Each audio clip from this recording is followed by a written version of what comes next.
ይሄን ሁሉ ጊዜ ከራሴ ጋር እኔ አሁን በ3 ቀን ተጎዳው ተሻለኝ ዳንኩኝ አገገምኩኝ ብዬ አይደለም የወጣሁት 2 ወር 3 ወር 4 ወር 5 ወር በጣም ከራሴ ጋር በጣም በብዙ መንገድ ተከራክሬ ወሰንኩት ውሳኔ ነው ገባ በጣም በብዙ መንገድ እነዚህ ወራቶች በጣም በብዙ መንገድ በሚያስጠላ ሁኔታ ውስጥ ያለፍኩበት ሁኔታ ውስጥ ነበርኩኝ።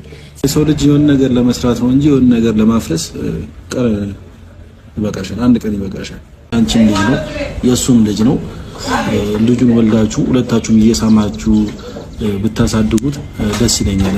ይርዘምልኝ የሚጠርልኝ ማለት አልችልም። ይሄን ነገር ኦሬዲ ወደ ህግ ቀርቧል ገባ ከፖሊስ ጣቢያ ይሆናል አይደለ? ፖሊስ ጣቢያ ነገር ምናምን አይደለም። አሁን ኦሬዲ ፍርድ ቤት የደረሰ ጉዳይ ነው።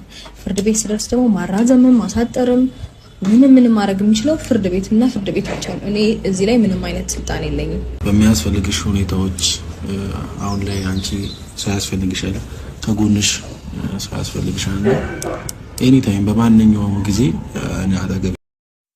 አረ ሩታዬ ወደ ህግ አትጂ፣ ነገሩን አብርጂውና ጠላቶችሽም ይቃጠሉ፣ ታረቂ ከአብርሽ ጋር። ምክንያቱም ብዙ ጩሉሌዎች አሉና ጩሉሌ ተቀለሽ እና አብርሽን ሊቀሙ የተዘጋጁ ማለት ነውና ስለዚህ አንቺ ደግሞ ምቀኞችሽም እንዲያፍሩ ጠላቶችሽም እንዲቃጠሉ አድርገሽ ከአብርሽ ጋር ታርቀሽ ነይልን። ጊዜሽም ደርሷል። እኛም ደስ ይበለን እና አንቺም ደግሞ በሰላም ከልጅሽ ጋር ላይ ጨምርሽ እያልኩኝ ከአብርሽ ጋር ታረቂ። በቃ አብርሽ ተመክሮ በቤተሰቡ በነገራችን ላይ የአብርሽ ቤተሰቦች በጣም ነው የሚወዷት ሩታም ማለት ነው። የምር በጣም እህቶቹም ወንድሙም የሆነ ጊዜ ነበረ ያልሆነ ነገር ሲናገር የነበረው እንጂ ማርክም በቃ ይወዷታል። እና አሉ አንዳንዶቹ ለአብርሽ ምንድነው የሚባለው? አሰላሙ አለይኩም ወራህመቱላሂ ወበረካቱ። ድና የተከበራችሁ የቻናል ቤተሰቦች እንደምተከታታዮች እንዴት ናችሁ? ደህና ናችሁ? እኔ በጣም ደህና ነኝ አልሐምዱሊላህ። እናንተም ደህና እንድትሆኑ ተመኘሁላችሁ። ባላችሁበት ቦታ ሁሉ አላህ ሱብሃነሁ ወተዓላ ይጠብቃችሁ እያልኩኝ ዛሬ ደግሞ ሩታዬ ወደ ህግ ቤት እሄዳለሁ ምናምን የምትል ነገር ሰማሁኝ ማለት ነውና እውነት ለመናገር ይሄን ነገር ብታቆም ነው የሚሻላት። አብርሽ ተጸጽቷል። ያ ሁሌም ተጸጽቻለሁ ይላል፣ ግን በመጨረሻ ጊዜ በቤተሰብ አስመከራ።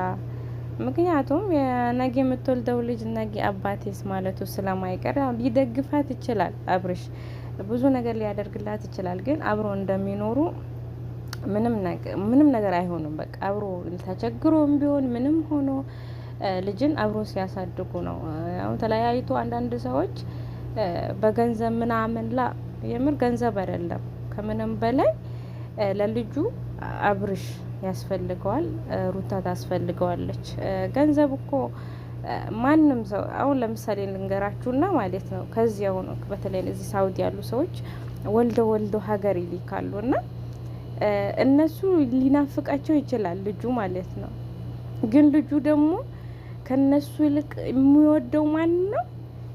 አሳዳጊያቸውን ነው። ገባችሁ አይደል? ከአያቱም ጋር የሚያድግ ከሆነ ከአክስቱም ጋር የሚያድግ ከሆነ እና አሳዳጊያቸው ነው የሚወደው ማለት ነው የትኛውም ልጅ። እና ይሄ ነገር እንዳይፈጠር ደግሞ ብር ስላለኝ በብር ነው ከብር በላይ ማንነት ያስፈልጋል። እና አብረው ቢያሳድጉት አብሮ ሆኖ ሳይለያዩ እና አብርሽም ሩታም አንድ ላይ ሆኖ ቢያሳድጉት ደስ ይለኛል። የምር ማለት ከምንም በላይ በቃ ተቸግራችሁ መሆን ምንም ሆኖ አብራችሁ አሳድጉ ልጃችሁ። ወይምር አትለያዩ። ምናልባት በቃ ጫፍ ድረስ ከደረሰ እንደዚህ ይሆናል አይደል? በቃ ጫፍ ድረስ ምናልባት ከደረሳችሁ ተለዩ እንጂ መለየት ጥሩ አይደለም።